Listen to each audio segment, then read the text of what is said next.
بسم الله الرحمن الرحیم حامد و مصلیا. محترمینو، یو محترم ورور دا پوښتنه کړې ده چې په ژوره باندې پسخن وهل، د ژورې استهزا کول، دا څنګه دي؟ دا ځینې کسان چې چا ژوره پرېښي نو که هغسې یو کار وسي دی اول په ژوره پسخن وهي، نو دا څنګه؟ علامه مفتي رشید احمد لودیانوي رحمه الله په خپله فتاوا احسن الفتاوا جلم راول صفحه نمبر 42 هغه لیکلي دي چې د یو ادنا څه ادنا یعنی یو کشنوټ څه کشنوټي سنت هغه بد ګڼل د هغه باندې پسخن وهل په حقیقت کې په اسلام او د نبي علیه الصلاة وسلام سره استهزا ده. د دې په کفر کېدو کې هیڅ شک نشته. کله چې د سنت دا حال دی نو ژوره چې کومه ده دا خو واجب ده او د شاعر اسلام څه ده، نو د دې باندې پسخن وهل بدطریقه اولا کفر دی.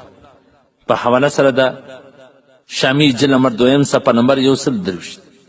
دغه سړی به دوباره ایمان راوړي، کلمه به وایي، دوباره به نکاح کوي. ګورئ محترمینو، ځینې کسان ژوره خريي او هغه په ژورې والا باندې پسخن وایي، یا چې به هغه ته وایي چې ژوره علاقه دی وي، خلکو دومره غټې غټې ژورې پرېښي داسې کارونه کوي. دا ډېره خطرناکه خبره. ګوره، یو ګناه کول پر هغه ګناه باندې پښیمانه کېدل چې الله دې معاف کړي، الله دې د توبې توفیق راکړي، قوي امید شته چې الله به د مرګ څخه مخکې توفیق ورکړي. یو دا وي چې ګناه هم کوي، چوری بھی کرتا ہے، سینه‌زوري بھی کرتا ہے، ګناه هم کوي او بیا دلایل هم پروایي.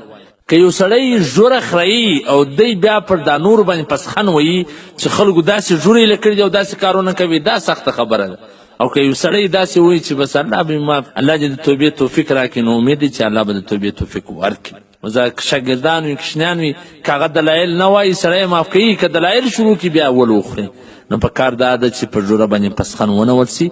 د دین په یو ادنا رکن، په یو کشنوټي سنت باندې د دین په یو شي باندې پسخن څوک ونه وایي. که ووایي نو ډېره سخته خبره به وي. والسلام.